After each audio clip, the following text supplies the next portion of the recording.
आज मैं आपको लोनावाला की भूतिया दास्तां सुना रही हूँ। गौर फरमाइए, एक बड़े घर में एक गरीब औरत रहती, साफ सफाई करती और बाजू में एक छोटा कमरा दिया गया था। उसमें रहा करती थी। उसकी एक बेटी थी। इस औरत का और कोई नहीं था। बेटी बाहर पढ़ाई के लिए गई हुई थी।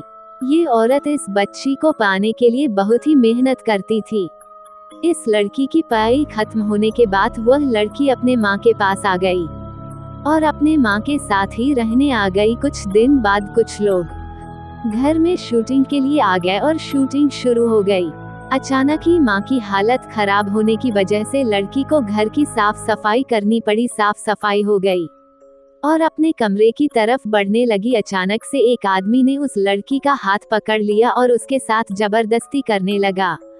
इस बीच हाथापाई में उसके सर पर चोट लगी और वह बेहोश हो गई। इस लड़की को स्विमिंग टैंक में फेंक दिया। 3-4 घंटे हो गए। माँ ने सोचा, ये लड़की अभी तक क्यों नहीं आई। उठकर यहाँ वहाँ ढूंढने लगी। स्विमिंग टैंक में लड़की नजर आई। उसने जोर जोर से चिल्लाया। कुछ लोग आए और उसकी लड़की को बाहर निकाले, लेकिन लड़की मर चुकी थी।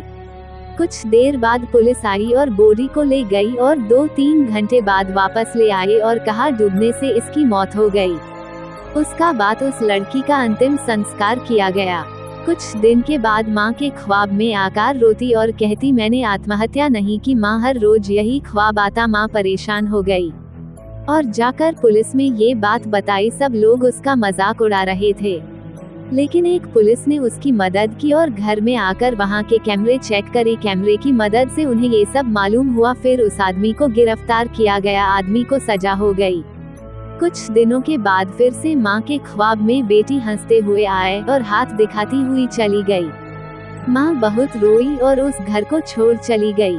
कहाँ गई किसी को नहीं मालूम। आज भी सब उस माँ को ढूंढ रहे हैं। आपको क्या लगता है, माँ अपनी बेटी को खोकर अभी जिंदा होगी या मर गई होगी? कमेंट करे। दास्तान अच्छी लगे तो लाइक शेयर सब्सक्राइब कीजिए।